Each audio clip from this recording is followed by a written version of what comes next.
Vous démarrez? Bon, bonsoir. Merci de m'avoir invité.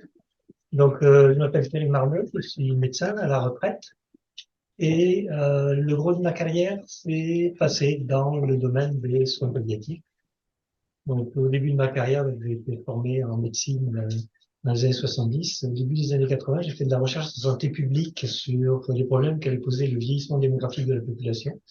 Mais très, très rapidement, ma mission s'est élargie à la question des fins de vie. Et donc, j'ai participé aux travaux des années 80 en France, puis installé un certain nombre de dispositifs dans notre région. D'abord en Aveyron, où j'ai mis en place de l'hospitalisation à domicile, des soins palliatifs en hospitalisation à domicile. Puis j'ai créé la première unité de soins palliatifs ici à Toulouse, à l'hôpital de du coin, contribué au déploiement des soins palliatifs dans des réseaux, dans des équipes mobiles, près de lits identifiés, dans l'hospitalisation à domicile aussi.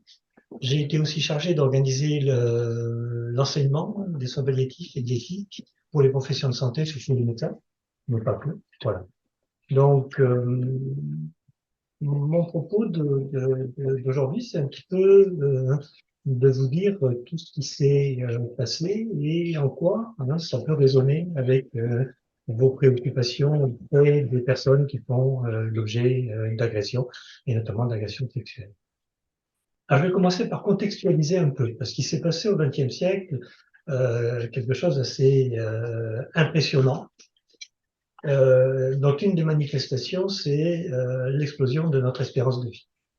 Donc, imaginez-vous que au milieu du XVIIIe siècle, l'espérance de vie, c'était autour de 25 ans, et on avait une chance sur deux d'être mort avant l'âge de 8 ans. Donc, on arrive à la fin du 18e, on entre dans le 19e, on est passé à 30 ans. On arrive au niveau au début du 20e siècle, on est passé à 45. Et on arrive au passage du 21e siècle, on est au-delà de 80. On a gagné 35 ans d'espérance de vie pendant le 20e siècle, grâce au progrès de l'hygiène de vie, beaucoup, mais aussi grâce au progrès de la médecine. Cela a eu des conséquences en ce sens que si, au début du XXe siècle, on mourait encore dans toutes les classes d'âge, par exemple, il y avait 15% des décès qui concernaient les moins de 15 ans, on arrive à la fin du XXe siècle où 75% des décès concernent des personnes de plus de 70 ans. Donc un déplacement de la mort vraiment vers le très grand âge. En même temps que se produit un déplacement de la mort, si au début du XXe siècle on mourait beaucoup à la maison, très très vite, la question des fins de vie va se médicaliser. Dans les années 70, 3 décès sur 4 se passent à l'hôpital.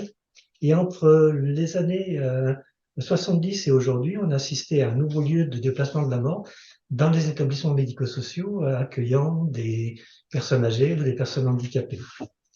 Avec un décès sur 4 qui concerne ces personnes-là, dans ces lieux-là. Pendant que nous gagnons un trimestre de vie à partir des années 70-80 tous les ans jusqu'à récemment, là, puis là, il y a eu la grippe, il y a eu des coups de chaleur, il y a eu le Covid qui a un peu stoppé la courbe de croissance, mais pas tant que ça. Donc pendant que nous gagnons un trimestre par an, les personnes handicapées gagnaient 6 mois par an. Si je prends l'exemple de quelqu'un affecté d'une maladie génétique, la trisomie 21, l'espérance de vie au début du XXe siècle, c'était 9 ans.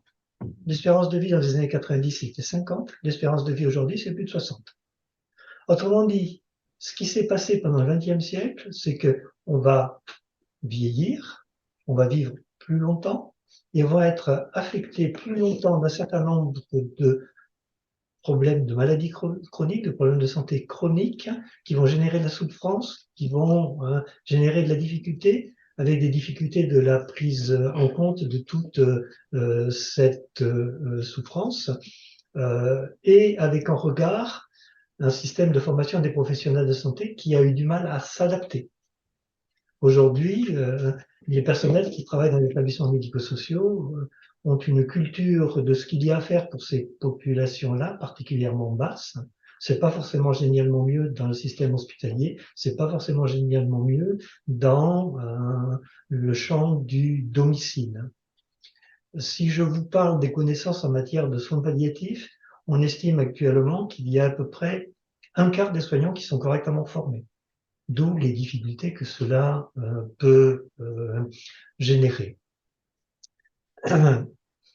J'ajouterai que nous avons été très très mal formés à prendre en compte la douleur.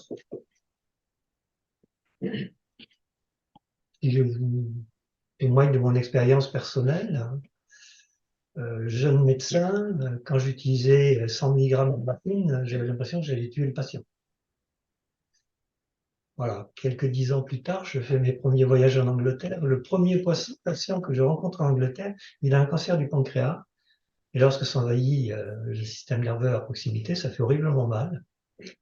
Et donc, le médecin anglais qui m'accueille dit, tiens, je vais te présenter un patient parce que toi, ça va sûrement te bousculer un peu. Et effectivement, ça me bouscule parce que ce patient m'apprend il est dans un hospice, hein, l'équivalent des dispositifs de soins palliatifs en Angleterre. Tous les jours, il prend le bus pour aller voir son chat à l'autre bout de Londres. Bon, d'accord. Et le médecin, il me demande, à ton avis, combien il reçoit de morphine? Alors, je dis, bon, en Angleterre, allez, je vais me mouiller, je dis 500 milligrammes. Il en recevait 1 gramme par jour. Donc, ça a sérieusement bousculé ma manière de voir. On m'a fait peur avec ce produit.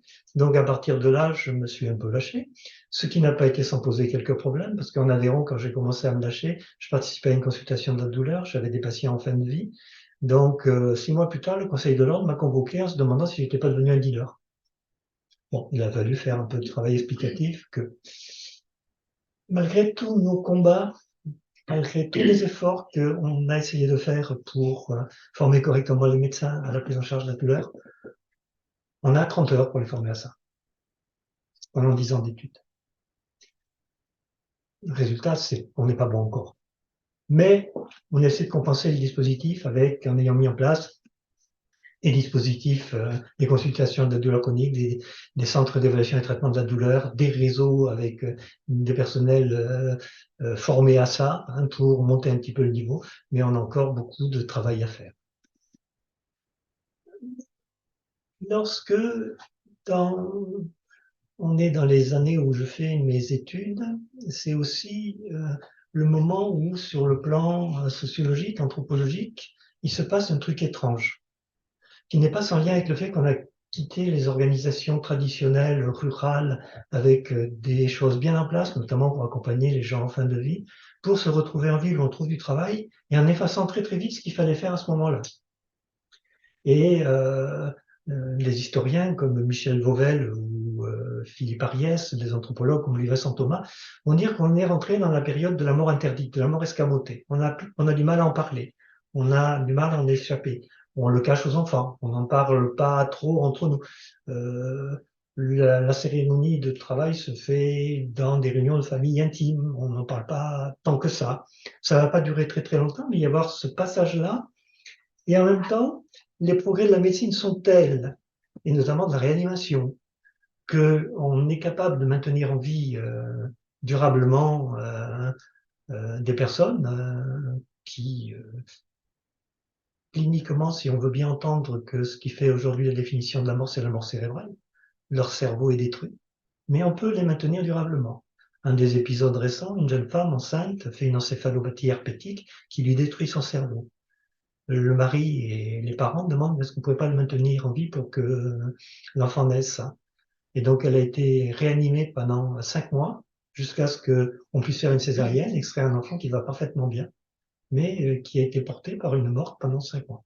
Donc, on est capable de faire ça aujourd'hui, à maintenir quelqu'un en vie durablement, ce qui n'est pas sans faire poser de questions et ce qui n'est pas sans avoir provoqué dès les années 70 un débat sur l'obstination déraisonnable qu'on appelait à l'époque l'acharnement thérapeutique. En 79, le code de déontologie est modifié et demande aux médecins d'éviter de faire d'obstination déraisonnable. Mais que faire en regard bien souvent, ce n'est pas sans un vécu par les familles, voire par des patients, d'un abandon. On les laisse seuls, on s'occupe plus d'eux. C'est dans ce contexte-là que vont émerger, en France y compris, l'idée qu'il y a dans nos pratiques de soignants quelque chose à faire dans ce domaine-là. Bien sûr qu'on est un certain nombre à avoir été en Angleterre, au Canada, où ils avaient pris de l'avance sur ces questions-là avant, puisque le dispositif de santé publique anglais, et il commence à se construire au début du XXe siècle. Les premiers hospices, ils apparaissent en 1904 à Londres, hein, donc très très tôt. Hein. Donc, on a pris énormément de retard. Et en plus, on va faire un certain nombre d'erreurs. Quand on va parler de ça, on va dire qu'on va s'occuper d'accompagner les mourants. Bah, on n'a pas mesuré tout de suite qu'en disant ça, on est en train de dire une grosse connerie. Parce que du coup, il y a une représentation qui s'en fait que dès qu'on parle de somatique, c'est que quelqu'un va mourir. Et qu'il y aurait des spécialistes de ça. Donc on a inventé un nouveau patient, le mourant, en disant qu'il fallait des spécialistes pour accompagner ces personnes-là. Alors que ce qu'on faisait pour des personnes en toute fin de vie était tout à fait aussi intéressant à faire pour des personnes âgées, pour des personnes handicapées, pour des personnes qui ont des maladies neurologiques dégénératives. Et petit à petit, on a essayé d'expliquer que on accompagnait des vivants jusqu'à ce qu'ils meurent et qu'on déployait pour eux une démarche palliative, pallier les conséquences de leur état de santé. Mais on n'avait pas fait comme ça, comme erreur. Hein. On avait bien aimé la phrase anglaise qui disait les soins palliatifs, c'est tout ce qui reste à faire quand il n'y a plus rien à faire. La plupart des gens n'entendent qu'il n'y a plus rien à faire. Et puis quand on a choisi de reprendre le mot palliatif qu'ils utilisaient en Angleterre, on aurait dû regarder un petit peu le sens que ce mot avait là en France, parce qu'une des définitions de pallier en France, c'est cacher quelque chose d'inconvenant. Donc on s'est mis dans des conditions où soins palliatifs, c'est il va mourir, c'est pour un mourant. Et en même temps, on va rencontrer cette difficulté au début de la mise en place des soins palliatifs, c'est qu'on nous envoie des personnes en période agonique, il n'y a pas forcément grand-chose à faire, leur conscience est déjà altérée, et il nous va falloir quelques années avant de faire comprendre à nos collègues que ce qu'on peut leur apporter, c'est largement avant cela. À des moments où ils rencontrent des difficultés dans la gestion des symptômes, à des moments où ils souffrent, à des moments où ils s'interrogent beaucoup sur le sens de leur vie. Hein, il va y avoir une période de flottement autour de cela. C'est aussi dans ce même temps que, à partir du début des années 70, va réémerger la question de mettre fin à des vies qui ne valent pas d'être vécues. Vieux débat, hein, puisque dans le livre 3 de la République de Platon, ce débat est déjà posé. On est, me semble-t-il, 300 ou 400 ans avant Jésus-Christ. Et donc Platon là, a réuni des philosophes et ils doivent se questionner sur qu'est-ce qu'il convient de faire quand une personne devient une charge à elle-même, une charge à sa famille, une charge à la société. Et leur conclusion les amène à penser qu'il faudra que les prêtres et les juges les convainquent de se laisser mourir, pendant que les médecins ne s'obstineront pas à délivrer des soins qui pourraient les maintenir en vie. Donc déjà, y compris à ce temps-là, on demandait aux médecins de ne pas faire l'obstination déraisonnable. Donc ce débat revient régulièrement et revient en particulier lorsqu'on traverse des crises sociales. Donc, en tout cas, en 69, le sénateur Caillavet et ses frères vont euthanasier leur père. Et à partir de ce moment-là, en France, il va y avoir régulièrement des tentatives de déposer des lois au Parlement qui vont toujours échouer. Donc, on va au contraire voir apparaître des réflexions, notamment parlementaires, qui vont ouvrir sur des droits aux patients. Hein, et puis, actuellement, il y a aussi un texte en débat qui devait avoir lieu d'ici la fin de l'année, qui vient d'être reporté au début de l'année prochaine, pour savoir si, en dehors de l'arsenal législatif actuel, il serait possible de donner une réponse favorable aux personnes qui décident de choisir de mettre fin à leur choix. Sachant que beaucoup d'enquêtes ont été faites en la matière sur l'ensemble des pays européens et cette demande est émise par 2 à 5% de la population. Donc c'est pas une demande énorme. Les études dans les pays qui ont dépénalisé apportent aussi un autre élément intéressant sur la question de l'ambivalence en fin de vie, puisque il y a au moins 2 études une aux États-Unis et une en Hollande, où les personnes qui ont fait cette demande et qui peuvent y accéder puisque la loi l'autorise, qui ont fait toutes les démarches, qui ont y compris acheté le produit, 30 à 50% d'entre elles ne vont pas l'utiliser et vont mourir dans un accompagnement fait par les soignants, par les familles. Donc, c'est intéressant de le noter, hein, que derrière cette demande, il y a un travail relationnel important à mettre en œuvre pour y répondre éventuellement, ou pour permettre à la personne de choisir, de savoir qu'elle peut y accéder et de ne pas le faire. Alors en France, pour l'instant, on était sur un dispositif de sédation profonde et continue jusqu'au décès, qui a été transformé en droit à partir de 2016, mais nous n'avons pas attendu la loi pour le faire. Donc dès les années 90, pour les gens qui étaient confrontés à des souffrances intolérables, j'ai fait partie de ceux qui ont, dans un groupe de travail, ont rédigé les premières recommandations de bonne pratique en matière de sédation profonde pour les patients affrontés à des souffrances réfractaires, et nous le faisions. Mais pour vous montrer comme il peut y avoir de l'ambivalence, la première fois où je le fais, il va m'arriver un truc que je n'avais pas forcément prévu. Je suis dans l'accompagnement avec l'équipe d'une personne dont la souffrance résiste absolument à tout et qui nous demande de l'endormir et de le laisser mourir. Après une discussion avec la famille, après une discussion en équipe, on accède à cette demande. Mais au dernier moment, quelque chose me retient. Je ne sais pas quoi, mais quelque chose me retient et je fais une cote mal taillée. C'est-à-dire que je lui propose dans un premier temps de l'endormir, de voir comment elle supporte le traitement, la dose qu'il va falloir, de la laisser se réveiller et lorsqu'elle se réveille, je viendrai la voir, on discutera et si elle me le redemande, je le ferai, mais là on ne la réveillera plus. Sauf que je reviens la voir 2 heures après et qu'elle est réveillée, elle m'accueille avec le sourire et elle me dit maintenant que j'ai vérifié que vous le feriez, docteur, j'ai autre chose à faire. Elle est morte 4 semaines plus tard sans le redemander. Donc c'est aussi ça que nous avons appris, hein, c'est comment il nous faut faire avec toute cette ambivalence que l'on rencontre en fin de vie. Alors bien entendu, ce qui nous a beaucoup questionné, c'est qu'en est-il de l'économie psychique des patients quand on se retrouve en fin de vie? Qu'est-ce qu'ils peuvent vivre comme expérience? Qu'est-ce qu'on peut en dire?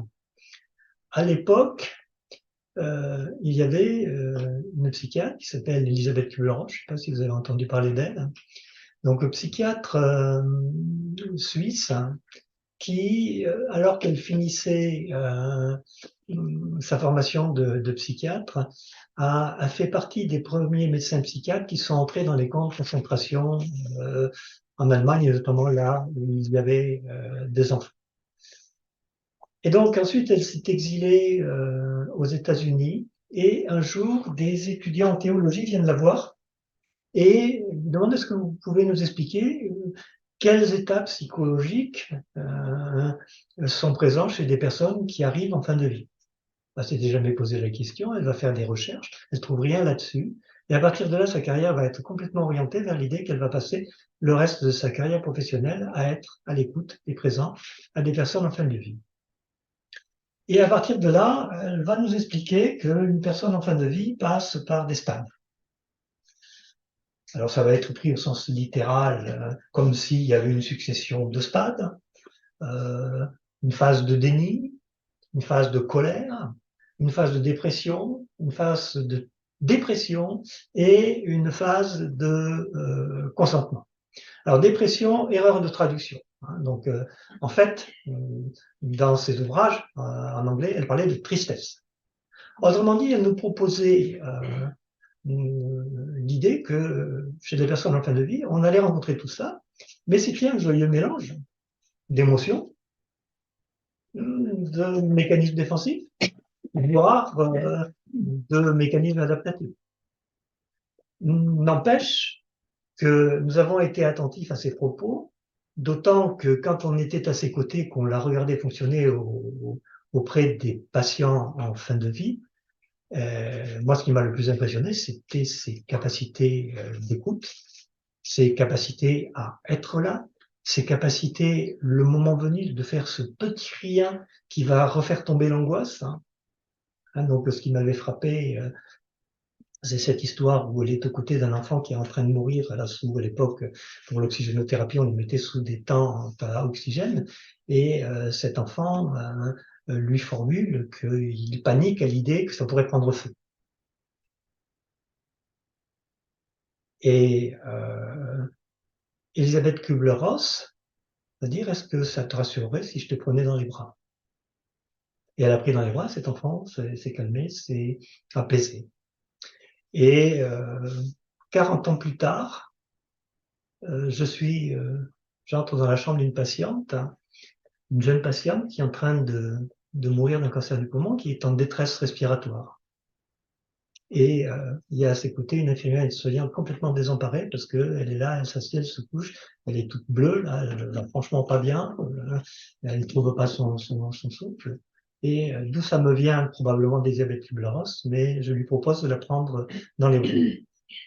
Et c'était une jeune femme assez provocante, ce sens que déjà elle m'avait demandé si je fumais. J'ai dit ben non, a priori j'ai fumé un peu mais pas beaucoup. Ah, vous connaissez pas ce plaisir mortel, docteur. Vous voyez l'humour de la dame. Et là, sa première réaction, malgré sa détresse respiratoire, c'est de me renvoyer, mais que va en passer votre femme? Je dis, oh, ben, ma femme sait ce que je fais, mais est-ce que vous voulez bien que je vous prenne dans les bras? Elle accepte, je la prends dans les bras, et dans les bras, je n'ai rien dit. Hein, simplement, j'ai pris contact avec son abdomen et je lui ai proposé des exercices sur le souffle qui petit à petit lui ont permis de retrouver un petit peu de souffle, de retrouver un peu plus de couleur, d'être un petit peu plus confortable. Donc, c'est tout ce travail-là auquel nous avons contribué pendant ces années-là, à essayer de mieux comprendre ce que devait être notre posture de soignant auprès de ces populations-là. Alors bien entendu, très très vite, on a eu une conscience aiguë qu'il y avait un certain nombre de choses qu'il nous fallait savoir faire et qu'il nous fallait savoir dire, mais que la plupart des situations que nous allions rencontrer, il n'y avait rien à dire, rien à faire. Et ça créait pour nous un sentiment d'impuissance, voire de frustration. Et c'est à peu près à ce moment-là que j'ai eu l'immense chance de croiser la route de Paul Ricoeur. Et Paul Ricoeur, en nous faisant travailler sur ces questions-là qu'on lui posait, nous a dit est-ce que vous avez réalisé que ne pas savoir quoi faire, ne pas savoir quoi dire, c'est une des définitions de la souffrance? Bon, j'ai découvert, je ne le savais pas. Et il nous dit j'attire votre attention sur le fait que le verbe souffrir a une parenté avec le verbe pâtir ou le verbe endurer. Le verbe pâtir, c'est ce qui donne le patient, et que pâtir, endurer, c'est faire quelque chose. C'est dire quelque chose. Et que finalement, ce qui va donner sens à votre présence auprès de ces patients, c'est votre être là, le fait que vous soyez là, votre présence. Et une présence qui fait que l'autre dans votre présence va se sentir entendu, se sentir reconnu, se sentir écouté, ce qui lui permet de reprendre l'initiative sur ce qu'il va faire de sa souffrance. Combien de fois est-il arrivé que dans des situations de souffrance réfractaire, pour lequel nous avions tenté pas mal de choses, mais rien n'avait été produit, on continuait à rentrer dans la chambre du patient, on venait s'asseoir à côté de lui, moi en particulier, mais les autres aussi, et en entrant, on disait, bon, ben, je viens passer un moment avec vous. Et je pense comme ça à un patient particulièrement difficile parce qu'il y avait des moments où il était agressif, projetait agressivement sur nous, il nous insultait, il nous jetait des appareils dessus. Ce patient, un jour que voilà, je suis venu passer un moment assis à ses côtés et que je me tais, me dit mais alors vous avez rien à me dire, docteur? Et avant même que je ne reprenne la parole, c'est lui qui la prend. Et là, il se met à débiter toutes les difficultés qu'il a rencontrées, avec des questions pour savoir si malgré tout il n'a pas eu une bonne vie, donc un questionnement spirituel qui émergeait de ça. Et comme assez régulièrement dans des situations, son comportement ensuite a complètement changé.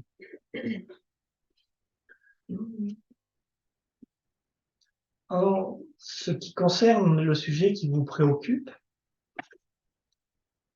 vous n'êtes pas sans savoir que ceux qui sont victimes de ça se le trimballent tout au long de leur vie, peut-être même sans en avoir parlé.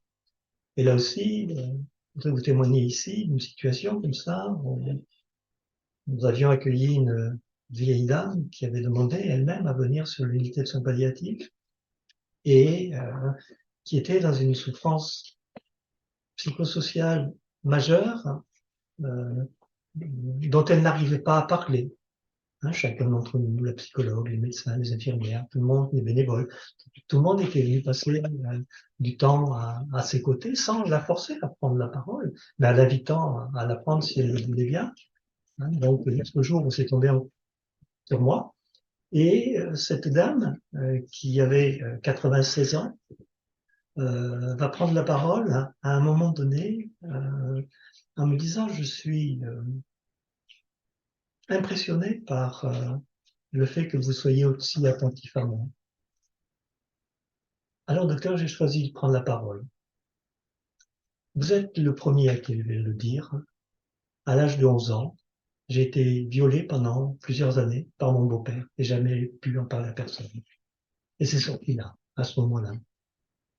Elle a pu me parler, elle m'en a parlé à moi, et je l'ai invitée parce que c'était pas forcément moi le mieux placé pour parler de ça avec elle, en parler avec la psychologue si elle voulait bien. Et bien sûr, ça aussi, ça a contribué à l'apaiser.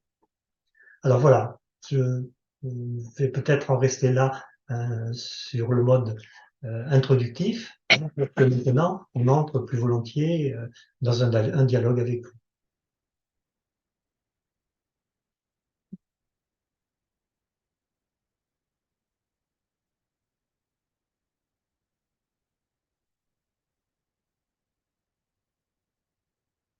Moi, ça m'est revenu Kubler-Ross. Oui. J'avais oublié la courbe du deuil. Oui, On l'utilise beaucoup. les stades. Donc après, il y a eu cette période où d'aucuns cherchaient les stades. Bon, finalement. Par rapport à des deuils divers, hein, pas forcément la mort. Oui, après, il y a eu cette. La perte de l'emploi, la perte de sens, des trucs, les burn-out, qui sont utilisés pour les accompagnements en groupe pour les burn-out. C'est un modèle qui marche bien, qui permet aux personnes justement de voir dans quelles traditions, les ressources, tout ça. C'était utilisé. Alors Sabah m'avait invité, là, puisque je ne vois pas émerger tout de suite de questions, à parler un peu aussi d'autre chose. J'ai parlé des mécanismes adaptatifs en disant que tout à l'heure, sur le plan psychologique, les mécanismes adaptatifs, on en a aussi sur le plan physiologique, c'est ce qui s'appelle l'homéostasie. Et l'homéostasie, ça parle beaucoup de psychologue. Voilà, c'est un truc génialissime pour notre corps, pour notre fonctionnement, pour notre énergie, pour notre économie psychique, c'est absolument génial. Bien sûr que à l'intérieur de ça, il y a les fameux mécanismes adaptatifs dont parle Monsieur Lazarus et autres. Mais ce que petit à petit on découvre, et qui fait de l'inégalité entre nous, c'est que on a à notre disposition, dans notre génome, d'autres potentiels adaptatifs absolument intéressants, portés par l'épigénétique. Alors, la génétique, c'est ça vient des gènes qui sont portés par nos chromosomes. Donc les gènes qui sont portés par nos chromosomes sont porteurs d'une information qui vont coder pour des protéines et qui vont entraîner des mécanismes divers et variés. Alors, la première chose qu'il faut dire, c'est que en matière de génétique, l'humain n'est pas forcément l'espèce la plus dotée en gènes. Donc les travaux de décodage de la fin du XXe siècle ont montré que nous disposions environ de 28 000 gènes alors que le grain de riz, il y en a 42 000, que la mouche drosophile du vinaigre, elle a 32 000. Du reste, ça a été très drôle. On avait commencé par décoder le grain de riz, par décoder la mouche drosophile du vinaigre, et quand on s'est mis à décoder le génome humain, on s'est dit, on va en trouver beaucoup plus. Ah, non, non. Qu'est-ce qui fait notre complexité, notre singularité? On mange plus de riz. On mange plus de riz. Oui, il faut qu'on mange plus de riz. Ce qui fait notre singularité, c'est que on est l'espèce au monde qui est constituée du plus grand nombre de familles cellulaires. Un grain de riz, c'est une cinquantaine de familles cellulaires. Une drosophile, c'est une centaine de familles cellulaires. On estime actuellement que l'être humain, et notamment à l'intérieur de nos neurones, on a 500 familles cellulaires différentes. Si j'utilise la métaphore de la bibliothèque, chaque chromosome est une bibliothèque sur laquelle il y a les gènes, mais ces gènes, ils ne sont pas lus de la même façon dans les différentes cellules dans lesquelles ils se trouvent. Le même gène ne produit pas la même chose dans un neurone, dans une cellule cardiaque, dans une cellule cutanée, etc., etc. Ils produisent des choses très, très différentes. Et ce potentiel est absolument impressionnant parce que très, très tôt, il y a des familles cellulaires qui s'hyperspécialisent très vite. Au moment de la fécondation, quand le spermatozoïde rencontre l'ovule, la première cellule va se diviser, qui naît de ça, va se diviser une première fois en deux cellules totalement identiques. Puis ces deux cellules vont en faire quatre. Mais là, il y en a trois qui vont continuer sur le même principe de se développer à l'identique, alors qu'une déjà s'hyperspécialise, et c'est celle qui va former le placenta, de lequel va venir s'implanter le bébé dans l'utérus de la maman. Donc ça se fait très très vite. Bien entendu, avec des principes de l'évolution, hein, ces gènes ont muté. Les mutations qui étaient pas utiles, et que ces êtres-là ont disparu. Et finalement, on a été sélectionné par des gènes qui nous permettaient d'être plus à même de faire face à la vie sur la Terre. À côté de ces gènes, sur les chromosomes, il y avait des zones. Alors au début, quand j'étais en formation, on disait, bon, c'est de la ponctuation, ça fait la transition entre les gènes. On savait pas trop, mais très très vite, on s'est quand même particulièrement intéressé à ces zones-là pour découvrir que les zones intermédiaires entre les gènes conditionnaient la lecture des gènes et faisaient que c'était pas forcément lu de la même façon, non seulement selon la cellule dans laquelle se trouvait, mais aussi en fonction d'événements extérieurs. Alors, c'était pas des mutations, donc ces informations pouvaient être utilisées temporairement ou plus durablement. Deux exemples. On prend des lots de souris, on leur donne à manger, mais lorsqu'elles choisissent un aliment, elles reçoivent une décharge électrique. Très bien. Au bout d'un moment, ces souris décident que cet aliment-là, elles vont éviter. Elles vont avoir des petites souris. La première génération évite d'emblée cet aliment-là. La deuxième génération l'évite encore. La troisième génération l'évite encore. La quatrième encore. C'est à partir de la cinquième génération qu'il y a une partie d'un truc qui ne savent plus et qui vont à nouveau prendre la décharge. Donc on voit avec cette expérience-là que c'est transmis durablement, mais c'est éphémère aussi. Et puis l'autre expérience que je cite souvent, parce que ça, il m'a été donné de la vivre en direct.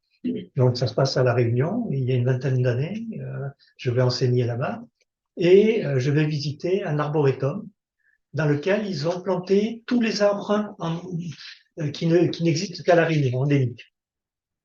Et donc, bien sûr, ils ont pris la précaution de mettre les arbres du bas en bas de la parcelle, étagés entre 300 et 600 mètres, et les arbres du haut en haut de la parcelle. Néanmoins, les arbres du haut, ils viennent de plus de 2000 mètres où il y a les alizés, des nuages, de l'humidité. Et là, ils se retrouvent à 600 mètres où il fait soleil, il fait chaud, il n'y a pas beaucoup d'eau. 15 ans plus tard, je retourne voir ce que c'est devenu. Et l'ingénieur agronome qui est là dit, je vais vous montrer un truc surprenant. Et il nous amène en haut de la parcelle. Et une partie des arbres du haut, pour s'adapter au fait qu'il manquait d'eau, on transformait une partie de la feuille en épine.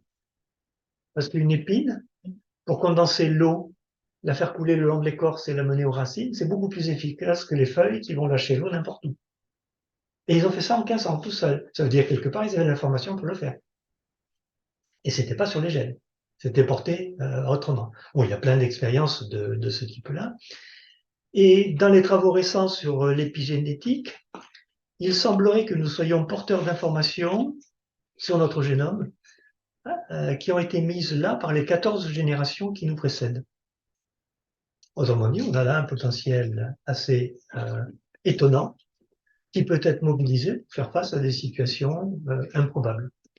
Et quand je dis qu'on est très très inégaux, eh bien, on le voit bien devant des situations de stress majeur. On a toujours des personnes qui sont incapables de prendre la moindre initiative. On a des personnes dont la seule initiative, c'est de prendre la fuite. Et on a des personnes qui, effectivement, à mes yeux, vont aller puiser dans ces ressources pour essayer de faire face et développer des comportements d'action par rapport à ce qui est en train d'arriver, hein, pour s'adapter à cette situation nouvelle. Donc ça aussi, c'est des choses que l'on retrouve quand on accompagne des personnes en fin de vie, entre celles qui, une fois créées les conditions d'un confort minimal, se laissent porter, et celles qui, dans ces situations-là, vont à nouveau faire projet. Et il y a un magnifique texte d'un psychanalyste qui s'appelle Michel Denisant. Je ne sais pas si vous avez eu l'occasion de lire cet auteur.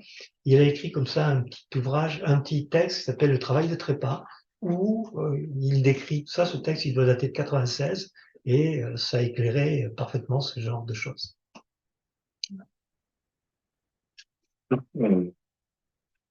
Alors, est-ce que cela suscite de votre part? Tu veux voir quelque chose? Ça va, merci. Tu peux pas. Et du coup, vous dites qu'on porte en nous, dans nos veines, pardon, je n'ai pas les termes exacts, hein, je suis nulle en truc comme ça, les gènes de plus de 14, donc 14 générations Porte au-dessus. des informations qui ont été laissées par les 14 générations qui nous précèdent. Mais du coup, pour en revenir à ce dont vous parliez avant, quid de la situation où un enfant va vivre 5 mois dans le ventre d'une mère morte? Ouais. Ça se rapproche assez facilement, où on se pose des questions éthiques énormes par rapport à ce genre de choses. C'est... Alors, il s'avère que j'ai aussi eu la chance de croiser quelqu'un qui s'appelle Franz Wellman, qui est celui qui a donné un contour à ce qui s'appelle l'aptonomie. Je ne sais pas si vous avez entendu parler de ça. L'aptonomie, donc, c'est une manière, voilà, entre autres choses, c'est une manière d'être en contact avec autrui qui s'est beaucoup déployée dans le champ de la grossesse, hein, pour que les parents aillent faire connaissance de leur enfant très tôt, hein, pendant la gestation. Et du reste, pendant que je me formais à l'aptonomie, il y avait toujours ici ou là, parmi les gens qui se formaient avec moi, des femmes enceintes. Et j'ai découvert effectivement qu'on peut aller jouer avec un bébé dans le ventre de la maman, avec ses joueurs, finalement, le bébé, hein, allez le contacter, il vient se mettre entre votre main, vous retirez votre main, vous la posez ailleurs, il vient, il cherche et il vient se reposer contre vous. C'est vraiment assez émouvant de vivre ça, en tout cas pour les parents, outre la voix de la maman, outre la voix du papa. Le fait de rentrer dans ce type de communication avec lui, fait qu'il va engrammer des choses. Hein. Une des conséquences de cela, c'est que tous ces enfants qui ont été accompagnés comme cela, et je peux l'attester pour mes petits-enfants, des observations qu'on peut faire, c'est que très très rapidement, ils acquièrent beaucoup d'autonomie dans leur gestuelle, dans la manière d'être au monde, assez spectaculaire. Et donc, vous soulevez une question sacrément importante. Hein, et ça avait été beaucoup discuté autour de cette situation et il y avait eu une attention particulière pour que le père soit présent le plus possible, parle, touche, soit là. Hein. Mais bon, bien sûr, ça remplace pas tout, d'autant que on sait aussi aujourd'hui que un enfant qui naît par césarienne sans traverser la filière génitale de la femme, à un moment où son thymus est en train de fabriquer son dispositif immunitaire, va ne pas avoir toutes les informations qui auraient été produites par la traversée de la filière et génitale de la femme et l'écosystème qui s'y trouve, hein, et donc ils sont en déficit immunitaire. Un gamin qui est né par césarienne est un gamin qui chope tout ce qui passe. Il va faire beaucoup plus de rhinopharyngite, beaucoup plus de choses de cet ordre-là, parce que il y a une partie de la formation de son système immunitaire qui a été zappée. Hein, donc, on voit bien qu'effectivement, c'est à la fois un progrès parce que ça permet à des enfants qui autrefois mouraient de vivre, à des mamans qui autrefois mouraient de vivre, mais avec ces conséquences-là aussi qu'il faut pallier ensuite.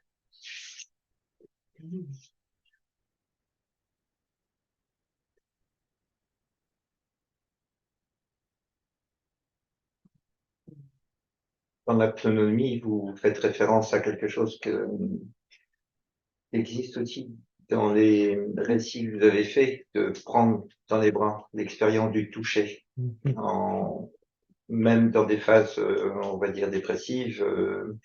C'est en cela que le travail des ostéopathes est souvent très important. Alors ça fait partie des avancées, me semble-t-il, hein, aujourd'hui dans le prendre soin,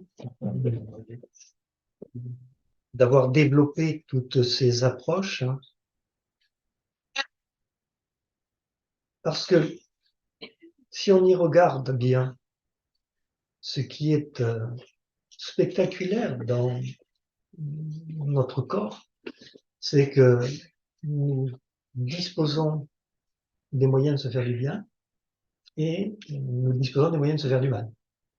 Hein, donc, c'est toute la pensée de la psychosomatique et de toutes ces choses-là qu'on peut voir découler de cette observation. Mais si je vous en parle de manière symbolique, hein, donc souvent on brocarde notre attitude dans le domaine du soin palliatif, on est les spécialistes de tenir la main des personnes en fin de vie. Ben, tenir la main d'une personne, c'est en soi quelque chose auquel il nous faut aussi réfléchir. Voulez-vous, si pour que je reste devant la caméra, vous approcher de moi avec votre chaise? Je peux avec la chaise. Voilà. Bon, si je suis dans la posture de l'accompagner et que je fais la chose suivante, qu'est-ce que vous ressentez là? Une attention. Oui. Et du froid. Mmh. Vous avez demandé ça. Mmh. Un contact. Ouais. Tout simplement. C'est agréable? Bah, toujours. Ouais. Mmh. Ok. Bon, maintenant, je vous le refais différemment. Qu'est-ce qui se passe là? C'est moi qui fais la démarche. Oui. Je fais une démarche. Oui. Et? Bah, comme un échange, je sais pas, un échange. Oui. C'est là qu'est toute la différence. Si maintenant ce que je viens de faire là, je vous le décris sur ce qu'on sait, ce que ça produit. Dans le premier cas, quand je fais ça, je vais plutôt déclencher des choses dans le registre du stress. Il va y avoir la sécrétion d'adrénaline, de noradrénaline, des corticoïdes, toutes les hormones du stress. Si je le fais dans l'autre sens, ça va être de la dopamine, ça va être de la sérotonine, ça va être des choses du côté de l'agréable. Donc effectivement, ce que je traduis à des familles dans l'accompagnement, hein, c'est que si elles viennent et qu'elles sont trop intrusives et dans une position envahissante pour la personne, ça va plus la stresser qu'autre chose. Si au contraire, elles sont dans une position où elles vont montrer leur présence, où il va pas y avoir un dialogue qui va naître hein, dans ce toucher. À un moment donné, quand on est avec ces personnes, on dit bon, ça fait un moment que je passe avec vous, et on commence, je vais devoir y aller, on commence à retirer ses doigts, et là la personne vous agrippe. Donc, on va tout de suite dire, ah, vous préférez que je reste encore un moment avec vous ou que quelqu'un vienne me relayer? Hein, donc, on va avoir tous ces dialogues-là et qui vont pouvoir avoir lieu et qui vont donner sens, hein, au fait que cette personne, à ce moment-là, si elle nous dit qu'elle a besoin de présence, il faut qu'on assure cette présence.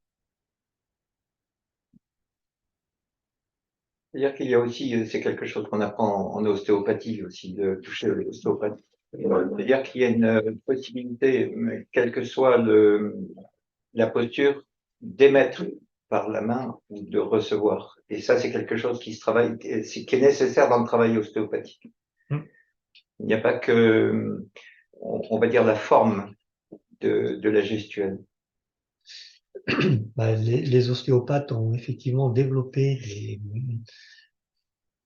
des capacités tactiles, hein, qui leur permettent de percevoir, hein, des lieux où ça se noue chez nous, hein, et au travers d'un échange avec le patient, hein, vont pouvoir dénouer ces nœuds, hein, et vont contribuer à une autre forme de confort. Et c'est parfois extrêmement spectaculaire, notamment quand on a des patients avec des maladies neurologiques, qui entraînent une hypertonie musculaire, hein, où les muscles sont tétanisés, où ils se bloquent dans des positions. Hein, donc, toutes ces techniques-là de l'ostéopathie, mais moi j'y arrivais aussi avec l'autonomie, nous permettent de détendre leurs muscles et de les remettre dans des positions beaucoup plus confortables. Des expériences qui ont été faites sur des souris, Mhm. où on les a, qui lèchent, normalement, elles lèchent, je crois que c'est des souris, hein, qui lèchent les petits à la naissance, etc. Et justement, l'expérience, on les a empêchés de lécher les souris, etc., pour voir les petits sont devenus, avaient un caractère beaucoup plus anxieux, peureux par la suite. Hein, parce que ça a Des été péris, suivi. oui. Ils étaient beaucoup plus, justement, ils développaient, en fait, ils avaient l'hormone du stress, le cortisol, enfin, tout ce qui est anxiogène, puis ils étaient peureux, ils étaient pas créatifs. Justement, ça a été fait sur des Malheureusement, souris, c'est l'attachement, c'est nous avons en médecine fait ça dans les années 70 pour des raisons d'hygiène avec les primates. Hein, on les mettait dans des bocaux, les parents étaient dans des couloirs, ne pouvaient pas les toucher, et les enfants dépérissaient, mangeaient plus, se laissaient mourir. On a arrêté très vite, n'empêche que pendant quelques années on a fait ça et on a fait des dégâts. Dans les orphelinats aussi. Oui, alors nous avons des En orphelinats. Roumanie, ça a été prouvé, il y a des gosses qui sont morts, qui sont posés comme ça, sans qu'on les touche, sans qu'on les stimule.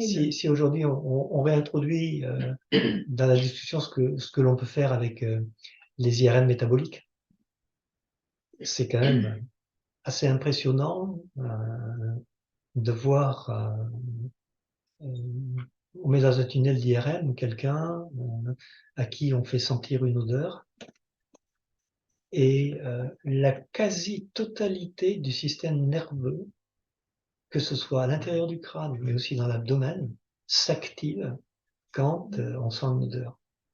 Et le bulbe olfactif a des liaisons absolument fantastiques. Un, avec la région où on gère les émotions, par là devant, hein, et deux, avec la région limbique, qui quelque part est l'endroit de notre cerveau où on décide ce que il faut retenir ou ce qu'il faut rejeter. À des degrés moindres, on a le même résultat avec le goût, mais on peut avoir des effets un petit peu moindres, mais quand même significatifs avec des images, avec l'audition, mais avec le toucher aussi. Les 5 sens. Oui. Donc avec l'avancée en âge, on voit ce qu'on peut apporter dans les EHPAD, des expériences comme les expériences Mausolène, hein, où on crée un espace, un lieu où il va y avoir de la simulation sensorielle mais calme en même temps, et notamment pour les patients agités ou les patients de type Alzheimer, on voit combien ça peut être apaisant pour eux de passer par ce type d'espace. Bonsoir, j'aurais une question. Oui. Donc, par rapport à une personne victime de viol, comment le jeune homme réagit? Mhm. Est-ce qu'il y a un héritage? Et si oui, sur combien de générations? Ah, j'aimerais d'abord répondre à cette question, mais je n'ai pas de réponse à cela. Mais néanmoins, je pense, pour avoir croisé des familles où de génération en génération, c'était reproduit, que probablement il y a des choses qui ont été mémorisées. Mais je peux guère être plus précis que ça. On n'a pas, dans ce domaine-là, à ma connaissance, un fait de recherche ou d'expérimentation. D'accord. La génération, c'est la génération. On voit quand même dans les comportements des personnes qui ont été agressées et qui, à leur tour, toujours deviennent des prédateurs ou des agresseurs. Après, ce qu'on a dans l'enfant, mais je ne sais pas s'il y a des études. Ça fait partie des poncifs qui traînent et qui sont pas du tout prouvés. Oui, il peut y avoir une transmission transgénérationnelle, mais d'une, ça n'est pas vérifié comme un phénomène, disons, répandu. Deux, s'il était répandu, je crois que nous serions tous assez mal en point. Sur 2, 3 générations, je crois que Oui. Il n'y a aucune famille qui a jamais vécu oui. oui, sans violence. Parce qu'il y a l'environnement, il y a toutes Justement, d'autres contextes qui vont agir sur les comportements et qui peuvent nous permettre de dévier dans le bon sens aussi. C'est les interactions avec l'environnement par rapport à l'évolution de nos comportements pour pas reproduire forcément la même chose. Sinon, on serait conditionné et déterminé. D'où la place de la levée du tabou finalement, parce que moi ça m'a fait beaucoup de sens quand vous avez expliqué le retard de la France sur le soin palliatif, etc. Et j'ai l'impression qu'on vit ça dans les problématiques qu'on peut accompagner. Et effectivement, quand les choses arrivent à être mises en mots, à être expérimentées, à être travaillées, et ben, on peut arriver de par les mots, à déconstruire, à limiter cette, j'allais dire, reproduction, je pense, générationnelle, parce on est sorti du tabou. Il me semble que ça a un impact aussi, ça, vraiment. Je pense qu'on se reconstruit juste à cause du patriarcat, que cette influence générationnelle, elle a pas eu d'affect sur nous parce qu'on a grandi dans une société où on nous a dit de ne pas agir d'une telle ou telle façon. Donc on est conditionné à être tous les mêmes et de ne pas avoir de cet impact générationnel. Je sais pas comment m'exprimer. C'est pas clair. Un des modèles que nous avons travaillé dans l'approche des soins palliatifs, c'est ce modèle de la souffrance totale. Dans ce modèle de la souffrance totale, bien sûr qu'il y a la dimension physique de la souffrance, la douleur, ses mécanismes, sa physiologie, très bien. Il y a la douleur mentale, avec tout ce qui tourne sur ce qu'a pu vivre notre économie psychique tout au long de notre existence. Il y a la douleur, la souffrance sociale qui régulièrement dans nos sociétés, notamment occidentales, et avec les crises qu'on traverse, n'est pas sans poser toujours plus de problèmes. Dire que la fréquence avec laquelle on a des personnes âgées, des personnes handicapées, des personnes affectées de maladies chroniques qui disent qu'elles se sentent inutiles, qu'elles se sentent un fardeau, qu'elles servent à rien, qu'elles sont un poids pour la société, qu'elles sont un poids pour leur famille, et qu'il vaudrait mieux mettre fin à leur jour.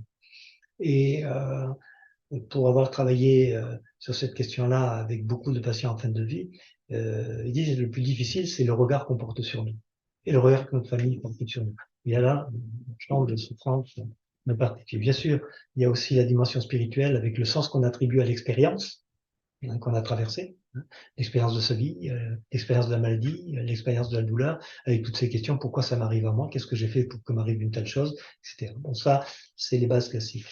Mais ce modèle, il est impacté très très fortement par la souffrance de la famille. Et je dirais que dans une unité de soins palliatifs où on accueille beaucoup de situations complexes, on consacre autant de temps à s'occuper de la personne qu'on passe du temps à s'occuper de ses proches, de sa famille, à les écouter, à les faire parler, à les accompagner aussi. Et puis, la souffrance d'une personne est aussi fortement liée à la souffrance des aidants professionnels. Quand une équipe soignante est en épuisement émotionnel, en burn-out, ben, il est clair que le comportement de souffrance des patients en est profondément affecté aussi.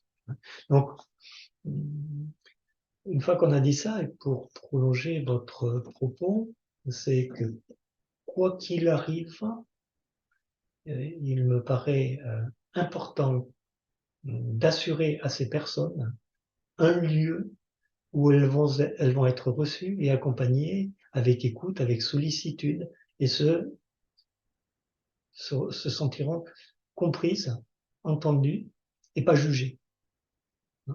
Le fil conducteur, il est là. C'est comment on est dans cette présence-là.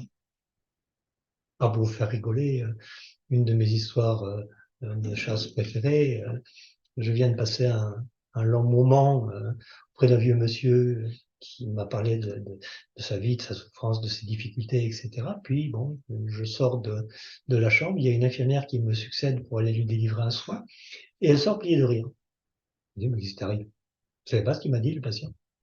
Qu'est-ce qu'il doit être fatigué, le docteur Marmet, parce que maintenant, chaque fois qu'il vient me voir, il s'assied sur le lit. Ça nous a fait sourire. Ça m'a fait rire aussi. Mais en même temps, est-ce que les conditions n'étaient pas créées, que j'étais dans une situation de vulnérabilité, ému par ce qu'il me disait, et que c'était sa manière de me dire qu'il avait perçu ça, et en même temps, il avait perçu aussi que j'étais bien là à son écoute, puisque j'avais eu ces émotions-là. C'est ça qu'il nous faut gagner dans ces moments-là, semble-t-il.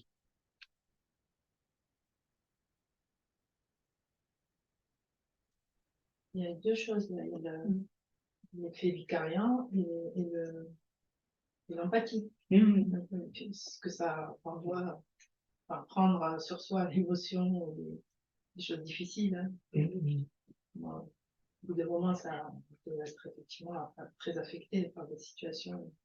Enfin, nous, on voit des choses par rapport aux violences et tout, qui sont tellement terribles que des fois, et voilà, il faut pouvoir le faire et travailler dessus. On fait pas mal d'échanges aussi, ça permet de parler de ça. Et l'empathie, ce que tu décris là, c'est le fait d'être là, présent, et de pas, voilà, c'est même dans le silence, il y a des choses que tu écoutes, quoi. Oui, mais là, il y a du boulot à faire aussi, parce que encore aujourd'hui, j'ai entendu un jour une de vos collègues psychologues me dire ah non, moi j'ai pas d'émotion, je suis une professionnelle.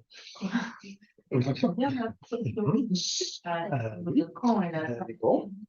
On est conditionné comme ça, à la fac, c'est pas la réalité du terrain, on a la fac. J'en fais une tout aussi délicate. C'est le cadre de santé qui dit aux infirmières, bon, maintenant, mesdames les infirmières, vous laissez vos émotions au vestiaire. Bon. Donc, les travaux de neurosciences sur l'empathie, là, depuis le début du XXIe siècle, et quand on fait joujou avec l'IRM métabolique, ils sont assez spectaculaires. On a mis dans des tunnels d'IRM des patients douloureux, chroniques, et les soignants qui s'occupaient d'eux. Et donc, on faisait l'IRM des professionnels de santé en leur parlant de l'histoire du patient pendant qu'il est dans le tunnel d'IRM. En dehors d'une petite zone qui est l'aire somesthésique où il n'y avait de l'activité que chez le patient douloureux, et pour cause c'est là où arrive l'information douloureuse, le cerveau des professionnels de santé avait une activité électrique intense dans les mêmes zones que le patient douloureux. Donc, voilà. Donc, ça veut dire que aujourd'hui l'empathie, c'est effectivement le fait de pouvoir ressentir des émotions semblables à celles du patient, mais pas forcément les mêmes. Donc ça, il faut se garder de prétendre qu'on peut ressentir la même chose qu'un patient. Et la deuxième chose, ça veut dire que quand même, si on a des émotions, il nous faut faire un petit travail pour faire avec ces émotions. Donc, on ne va pas se confronter à l'émotion de l'autre sans s'être un minimum préparé à pouvoir recevoir des émotions particulièrement déstabilisantes. Ouais. Sinon, on se met en difficulté. Normalement, il y a l'analyse de pratique. Normalement. Oui, c'est que c'est pas toujours. Normalement. Puis comment ça se passe aussi, on sait Oui. que ça se passe pas toujours. Comme tu dis, c'est. Les budgets de formation des établissements, c'est la première chose qu'on a diminué ces derniers temps. Des pratiques où justement on te dit ça. Hum, Les émotions, il faut les mettre au vestiaire. Voilà. C'est plus subtil que ça. Il faut les mettre au travail. Ouais, donc ça, c'est pas ça. C'est une autre histoire. Alors, même dans les formations, c'est ce que tu disais, Lucie. Après, on n'a pas le même avis. Ah, je suis pas du tout d'accord, mais. Après, moi, je suis dans une formation vraiment, c'est de la recherche. Donc, quand on est dans l'objectivité, oui, si on n'est pas objectif, on est nul. Et on ne mérite pas de travailler. Donc, ils ont le même avis pour les praticiens du coup. Ah, mais c'est de la recherche. Ouais. Mais le fait est qu'on ne peut pas travailler sans subjectivité. Mais ça, c'est pas encore gagné de le faire comprendre aux chercheurs. C'est le problème est plus au niveau des chercheurs qu'au niveau des praticiens. En fait. Les chercheurs ne sont pas dans la réalité du travail, ils ne la comprennent pas. C'est un des problèmes qu'on peut avoir avec les encadrants aussi, oui. Normalement, dans la formation psychologue, notamment en clinique, on te parle beaucoup de supervision, etc. C'est même obligatoire dans la partie de la charte du code de déontologie des psychologues. Parce que c'est impossible. Que tu es face tout le temps à la souffrance et à des choses que forcément tu absorbes à un moment donné. Et puis ça dépend, on n'est pas tous pareil, on n'a pas tous la même histoire et le même vécu. Donc on peut être plus exposé. Alors là, ta psychologue, apparemment, elle n'est pas du tout exposée professionnelle. Mais bon, ça reste à vérifier. Qu'est-ce que c'est justement? Pourquoi il se met cette carapace? Voilà, c'est une façon de se préserver, peut-être aussi. Bien sûr. Se préserver, mais pas forcément, parce que ça contrevient à une loi qui est inscrite dans notre génome et dont on a hérité depuis des centaines de milliers d'années, c'est l'existence des neurones miroirs qui a été largement expérimentée. C'est-à-dire qu'on le veuille ou non, là c'est une question de porosité entre les sphères mentales réfléchissantes, soi-disant objectives, et tout le reste de l'organisme qui de toute manière va réagir. Si cette dame, après un récit extrêmement éprouvant, se paye une chiasse carabinée en rentrant chez elle, elle va aller voir un médecin pour avoir tout simplement quelque chose qui va soigner sa diarrhée. Mais elle, de toute manière, dans sa doctrine, elle ne voudra pas faire le lien. Alors que la peau et la tripe sont le meilleur miroir de nos difficultés. C'est quand même pas par hasard qu'on dit cette situation-là me tord les tripes, me fait mal au ventre, me fait mal au bide, c'est quand même pas pour rien. Et surtout avec on a longtemps négligé le système nerveux que nous avions dans l'abdomen et qu'on a réduit le système neurovégétatif, celui qui contrôle les organes, les hormones. Non, non, non. Dans cet endroit-là, il y a aussi toute une circulation d'informations fortement liée avec les émotions, et c'est quand même assez spectaculaire, toujours en IRM métabolique, de raconter une histoire confrontante et de voir l'activité démentielle que ça déclenche dans le système nerveux que nous avons dans le ventre, à un point qu'on a parlé de troisième cerveau. Sans compter tout ce qu'on découvre aujourd'hui sur le fait qu'en plus, il y a là une interface avec le biotope digestif, dans lequel il y a sacrément du monde, et que on n'échange pas que de la cohabitation, de l'accueil, et on récupère ce qu'ils font avec la digestion, les vitamines qu'ils nous produisent. Ils font circuler de l'information et ils font circuler aussi des neuromédiateurs. Je ne résiste pas à vous raconter la délicieuse histoire du parasite de la toxoplasmose. Vous savez combien il peut être dangereux pendant le premier trimestre de la grossesse. Et donc, dans le cycle de reproduction du toxoplasme, il y a un passage obligé par l'intestin d'un félin. Sinon, il meurt. Alors ça, je ne saurais pas vous expliquer pourquoi. Donc voilà un toxoplasme coincé dans l'intestin d'une souris. Bah, il est voué à mourir.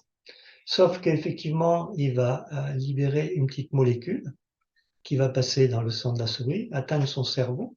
Et le résultat, c'est que la souris n'a plus peur du chat. Elle se fait bouffer par le chat, et voilà comment le toxoplasme se retrouve à nouveau dans l'intestin d'un félin. Donc, petite histoire métaphorique d'échanges beaucoup plus complexes que nous pouvons avoir avec le biotope, qui est aussi un prolongement de l'environnement dans lequel nous nous trouvons. Donc, tout ça pour insister sur le fait que nous sommes des êtres d'échange, de communication. Et il y a en permanence des systèmes de communication qui sont actifs. Et ça nous invite forcément à être attentifs à l'ensemble des circuits de communication que nous devons préserver, faciliter ou mettre en œuvre.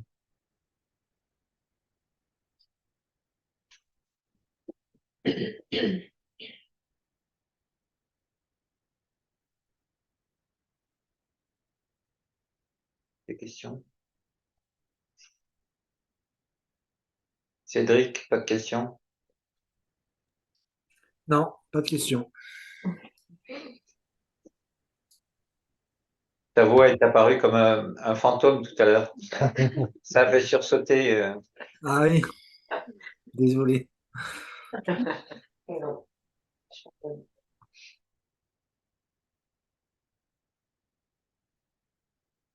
En tout cas, moi, je trouve que c'est très.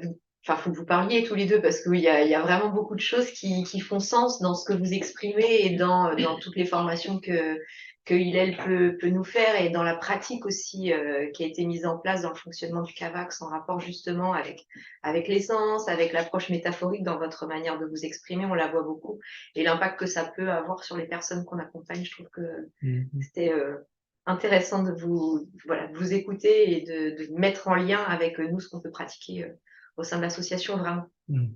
Je n'en doute pas. Parce que j'en ai croisé beaucoup dans la consultation de la douleur chronique, surtout des femmes du reste, qui ont fait l'objet d'agressions sexuelles. Je raconte à volonté qu'un chirurgien orthopédiste sur une période courte, sur 6 mois, va m'envoyer 4 jeunes femmes à la consultation de la douleur. Elles font une complication d'une intervention a priori bénigne qui s'appelle l'algodystrophie, qui est une saloperie et qui génère des douleurs insupportables. Et voilà, je crois que ça rentre parfaitement dans le cadre des dispositifs psychosomatiques, mais plus largement que ça aussi. En l'occurrence, c'est 4 jeunes femmes que je vais recevoir lors de la première consultation d'état des lieux de leur situation de douloureuse chronique, vont finir par évoquer qu'elles ont fait l'objet d'une agression sexuelle. Et du coup, ça oriente forcément la prise en charge, puisque il ne s'agissait plus de se focaliser sur le fait qu'on allait essayer une nouvelle forme de traitement, mais que on allait ouvrir un espace où elles allaient mettre ça au travail, et on a travaillé avec elles sur comment elles pouvaient faire projet d'aller voir un thérapeute, de voir ça, ou éventuellement l'une d'entre elles, ça a été le moment de bascule où, à partir du moment où on en a parlé en consultation, elle est allée porter plainte. Voilà. Donc, encore faut-il qu'on soit prêt à aller sur ce terrain-là. Et c'est là que je dis que malheureusement, dans le domaine médical, nous ne sommes pas assez sensibilisés à ça. Même Vous parliez du patriarcat tout à l'heure, le comportement des professionnels de santé masculins n'est pas sans poser quelques problèmes quand même. Mais des femmes, on est anxieuses, c'est pour ça qu'on a mal. C'est dans la tête. C'est bien connu. Alors, il y a indéniablement une inégalité homme-femme en matière de douleur. C'est-à-dire que le seuil de perception de la douleur, il est plus bas chez vous que chez nous. C'est-à-dire que vous percevez des sensations douloureuses beaucoup plus tôt que les hommes. Mais par contre, vos stratégies d'adaptation et de faire face sont beaucoup plus adaptées que celles des mecs, de sorte que c'est les mecs et les chochottes, il n'y a pas de doute. Mais on va te dire que c'est toi la chochotte. Oui. Forcément. Ah oui, parce que peut-être que c'est exprimé que les hommes, parce que le patriarcat, parce que la culture et l'éducation fait que petit garçon, il faut pas pleurer, il faut pas montrer que ceci, il faut pas depuis tout petit, et voilà. Seulement, il faut qu'il se montre. Est-ce que vous savez qu'il a fallu attendre 95 pour avoir une définition de la douleur qui intégrait le fait qu'on pouvait avoir des plaintes douloureuses sans que forcément il y ait une lésion tissulaire. Et après sont arrivés les travaux qui ont montré que toute expérience douloureuse peut être mise en mémoire, et à partir du moment où elle est mise en mémoire, elle peut rejaillir en situation de stress, quel que soit le stress, alors qu'il n'y a pas de nouvelle lésion. Je vous donne un exemple, on a accueilli un jour une jeune infirmière qui était en train de mourir d'une tumeur du cerveau droit, là, et elle avait une douleur atroce dans l'épaule que rien ne soulageait au point qu'elle nous demandait de l'aider à mourir. Elle avait été vue par divers professionnels de santé reçu un traitement de la douleur. Rien n'avait été trouvé à cette douleur qui ne pouvait pas être en rapport avec sa tumeur cérébrale. Et là aussi, des fois, le hasard fait bien les choses. Un matin, je fais la visite. L'infirmière et l'aide-soignante qui sont en train de lui faire la toilette ont oublié de mettre le signal qu'elles sont dans la chambre, ce qui m'aurait normalement invité à ne pas rentrer dans la chambre, d'attendre qu'elle soit sortie pour faire la visite. Et là, voilà, donc je rentre. Elle est dénudée sur le lit et l'éclairage fait que sur son épaule, j'aperçois des petites cicatrices. Et je dis, tiens, j'avais pas vu ces petites cicatrices, c'est quoi? Et elle me dit, ah oui, j'ai oublié de vous dire que j'avais un zona. Mais elle n'avait pas des douleurs post-zona classiques qui entraînent des signes neurologiques très très particuliers qui n'étaient pas présents. Donc ce n'est pas une douleur post-zostérienne, ce n'est pas une douleur neuropathique. Et donc j'ai formulé l'hypothèse que le stress qu'elle vivait avec la connaissance qu'elle avait de cette tumeur pour laquelle il n'y avait plus de traitement suffisait à réveiller la douleur qu'elle avait eue lors du zona. Et donc ça a orienté notre prise en charge vers, à l'époque on était dans les années 90, on avait des sophrologues, parmi nous on n'avait pas encore d'hypnothérapeute. Donc c'est une sophrologue qui l'a prise en charge et 72 heures plus tard, avec la sophrologie, sa douleur a complètement disparu, elle a pu repartir à la maison.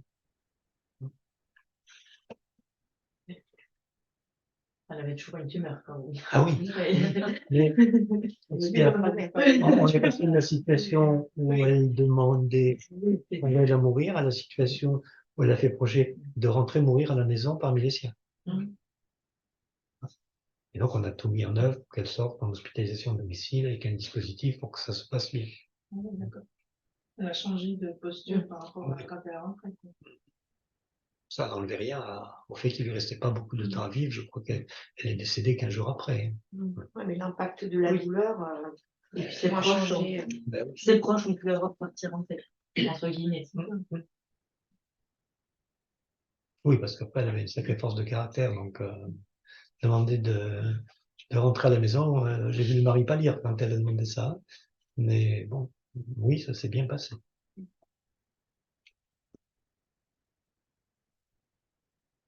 Bon, bah écoutez, merci de m'avoir accueilli. C'est nous qui vous remercions.